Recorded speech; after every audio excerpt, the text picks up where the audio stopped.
Hi everyone, स्वागत है आपका बॉटनी वाला में। प्रीवियस वीडियो में हमने बायो एनर्जेटिक्स चैप्टर स्टार्ट किया था और उसमें हमने बायो एनर्जेटिक्स का इंट्रोडक्शन, डिफरेंस क्या है ट्रांसफॉर्मेशन और ट्रांसडक्शन में, और उसके साथ साथ इम्पोर्टेंस ऑफ रिडॉक्स रिएक्शन को डिस्कस किया था। आज हम डिस्कस करेंगे एटीपी। एटीपी को एनर्जी करेंसी ऑफ सेल क्यों बोलते हैं, एक ये हम डिस्कस करेंगे। और दूसरा, उसके तीन इंपॉर्टेंट कंपोनेंट कौन कौन से हैं और वो जो है एनर्जी कैसे रिलीज करते हैं और कैसे उनके अंदर एनर्जी स्टोर होती है। अगर हम एटीपी की बात करें तो इसको हम एनर्जी करेंसी ऑफ सेल बोलते हैं। अगर हम देखें तो अब सेल को या ऑर्गेनिज्म को जो एनर्जी चाहिए वो क्यों चाहिए, तो सबसे पहली बात है क्योंकि सेल ने क्या करनी है, सिंथेसिस ऑफ प्रोटीन करना है। तो प्रोटीन की सिंथेसिस के लिए क्या चाहिए, एनर्जी चाहिए। फिर सेल ने क्या करना है, ग्रोथ करना है, उसके लिए भी एनर्जी चाहिए।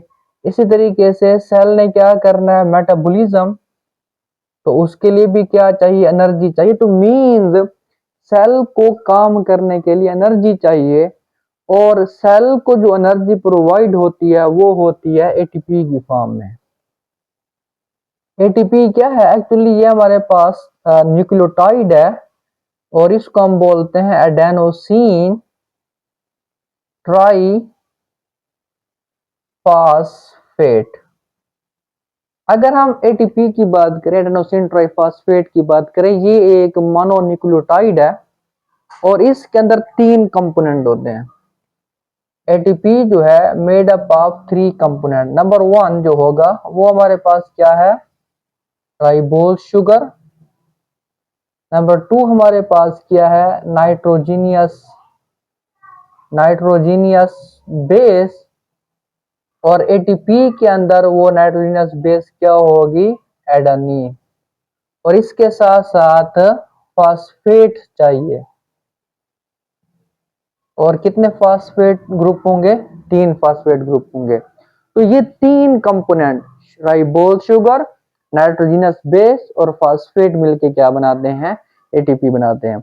अगर हम ड्रा करें डायग्राम तो ये हमारे पास ऑक्सीजन है और ये हो जाएंगे कार्बन, और इसके साथ यहाँ हमारे पास OHCH2। तो अब ये देखिए, ये हमारे पास 5 कार्बन शुगर है। Number 1 carbon, number 2, number 3, number 4 और नंबर 5। अब ये हमारे पास क्या हो गया, राइबोज शुगर। अब इस शुगर के अंदर जो हमारे पास पहला कंपोनेंट हो गया वो ये है। अब इस शुगर के जो कार्बन नंबर 1 होता है उसके ऊपर एक बेस अटैच होती है और उस बेस को हम क्या बोलते हैं, एडेनिन। अगर हम डायग्राम ड्रा करें एडेनिन का तो ये है हमारे पास, ये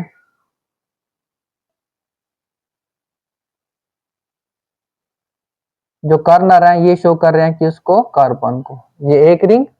और इसके साथ दूसरा रिंग होता है, यहाँ एन होगा, यहाँ हमारे पास कार्बन और यहाँ हमारे पास एन होगा। और ये इस तरीके से इसको हम थोड़ा नीचे लेके आए, एन और ये। अब इसको अब देखें, ये हमारे पास जो है एडेनिन है। अब जो कार्बन नंबर 1 होता है ये अटैच होता है एडेनिन के स्मॉल रिंग के नाइट्रोजन के साथ। और अगर हम इसकी नंबरिंग स्टार्ट करें तो याद रखिएगा, हम नंबरिंग यहां से स्टार्ट करेंगे, 1 2 3, यहाँ कार्बन होगा, 4 5 6, ये भी कार्बन है, ये 7 8 9। तो मतलब ये है कि जो हमारे पास कार्बन नंबर 1 होगा राइबोज शुगर का, वो एडेनिन के नाइट्रोजन नंबर 9 के साथ क्या करेगा, बॉन्ड बनाएगा। और इस बॉन्ड को हम ग्लाइकोसिडिक बॉन्ड बोलते हैं। अब क्योंकि इनके दरमियान एन है, नॉर्मली जो ग्लाइकोसिडिक बॉन्ड होता है वो ओ का होता है, जो दो मोनोसैकेराइड्स के दरमियान बनता है, या हम जनरल कह लें कि कार्बोहाइड्रेट्स के दरमियान बनता है। लेकिन यहाँ एन के साथ, तो इस बॉन्ड को हम क्या बोलेंगे, एन ग्लाइकोसिडिक सिडेक बॉन्ड एक बात। अच्छा, अब ये जो हमारे पास दो रिंग वाली स्ट्रक्चर है इसको हम क्या बोलते हैं, एडेनिन।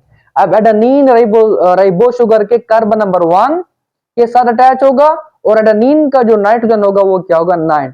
क्वेश्चन ये पूछा जा सकता है कि एडेनिन जो है ये राइबोस के कौन से शुगर के साथ अटैच होगा, तो 9। दूसरा ये क्वेश्चन हो सकता है कि जो एडेनिन है वो सिंगल रिंग वाली बेस है या डबल रिंग वाली, तो ये कौन सी है, डबल रिंग वाली।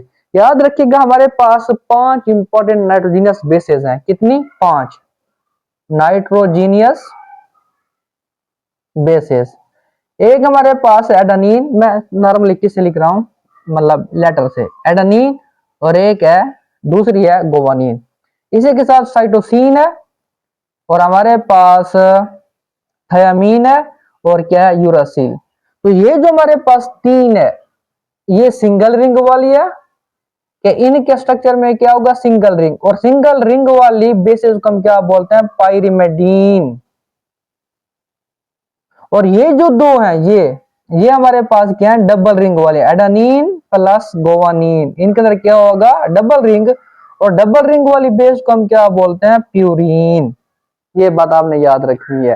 तो एडेनिन के अंदर कितने है हमारे पास, रिंग 2। तीसरा क्वेश्चन ये हो सकता है कि एडेनिन के अंदर कितने नाइट्रोजन है, तो कितने हैं, 1 2 3 एंड 4। एक कार्बन नंबर 1 के ऊपर नाइट्रोजन है, दूसरा 3 पोजीशन के ऊपर, तो तीसरा जो है वो 7 पोजीशन के ऊपर, और चौथा जो है वो 9 पोजीशन के ऊपर। तो ये हमारे पास क्या है, अब ये जो हमारे पास शुगर है और ये हमारे पास बेस है, तो शुगर और बेस जब आपस में मिलते हैं तो इनको हम नाम देते हैं न्यूक्लियोसाइड का। अब चूंकि एडीपी के अंदर शुगर के साथ जो न्यूक्लियोटाइड होती है वो एडेनिन होती है, तो फिर इन दोनों कंपोनेंट को मिला के हम क्या बोलेंगे, एडेनोसिन। और ये आपके पास ये एक और क्वेश्चन हो गया कि एडेनोसिन में क्या क्या चीज होती है, तो याद रखिएगा एडेनोसिन में 2 चीज होती है, एक एडेनिन और एक क्या, शुगर। अगर हम जनरल बात करें, अगर आपसे पूछे कि न्यूक्लियोसाइड में कितनी चीजें होती हैं, तो 2 होती हैं, एक नाइट्रोजीनियस बेस हो जाएगी और दूसरा क्या हो जाएगा, शुगर हो जाएगा। तो ये 2 कंपोनेंट, राइबोस शुगर और नाइट्रोजीनियस बेस, ये हमारे पास इधर आ गया। अब इसके साथ जो तीसरा हमारे पास कंपोनेंट होता है वो फास्फेट का होता है, और फास्फेट हमेशा कहाँ लगता है, फास्फेट हमें हमेशा लगेगा किसके साथ, कार्बन 5 के साथ, और ये हमने एक फास्फेट लगा दिया। अब अगर हम फास्फेट को छोड़ दे तो क्या हमारे पास, एडेनोसिन। अब चूंकि हमारे पास अगर एक फास्फेट है तो इसको हम क्या बोलेंगे, एडेनोसिन मोनोफास्फेट। अगर इसके साथ हम दूसरा फास्फेट लगा दें तो ये हमारे पास क्या है, एडेनोसिन, और साथ क्या लगे हुए हैं, 2 फास्फेट, तो ये क्या हो जाएगा, एडेनोसिन डाइफास्फेट। और अगर हम यहां लगा दे तीसरा फास्फेट तो ये हमारे पास क्या हो जाएगा, एडेनोसिन, और ये 3 क्या हो जाएंगे, ट्राइफास्फेट। तो एक्चुअली ये जो स्ट्रक्चर अब बना है ये हमारे पास स्ट्रक्चर किसका है, एटीपी का। और ये जो हमारे पास फास्फेट होता है ये इनके अंदर, इन्हीं बॉन्ड के अंदर एनर्जी क्या होती है, स्टोर होती है, और जब ये ब्रेक होंगे तो एनर्जी क्या होगी, रिलीज होगी। अगर हम एक फास्फेट को यहां निकालें से फॉर एग्जांपल, अगर हम इस बॉन्ड को ब्रेक करें तो ये जो फास्फेट होगा ये इनऑर्गेनिक फास्फेट क्या हो जाएगा, निकल जाएगा।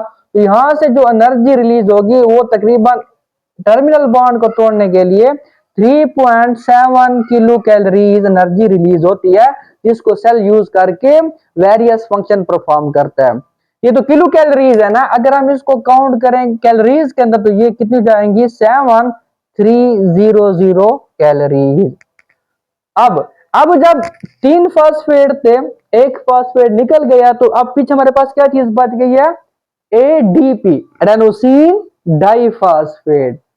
अब अगर हम दूसरा क्या करेंगे, बॉन्ड ब्रेक करेंगे तो फिर एक और फास्फेट निकल जाएगा, तो फिर क्या बच जाएगा, एडेनोसिन मोनोफास्फेट। तो इस तरीके से सेल क्या करते हैं, एटीपी को कन्वर्ट करता है एडीपी के अंदर, और एनर्जी क्या होती है, रिलीज होती है। और जब एडीपी के साथ एक फास्फेट ऐड करेगा तो उसमें जो बॉन्ड बनेगा तीसरे फास्फेट का, वहां एनर्जी क्या होगी, स्टोर होगी। अगर हम इक्वेशन में लिखें सिंपल, तो अगर हमारे पास एटीपी है और इसके हम क्या करते हैं, हाइड्रोलिसिस करेंगे तो ये क्या हो जाएगा, एडीपी प्लस इनऑर्गेनिक फास्फेट।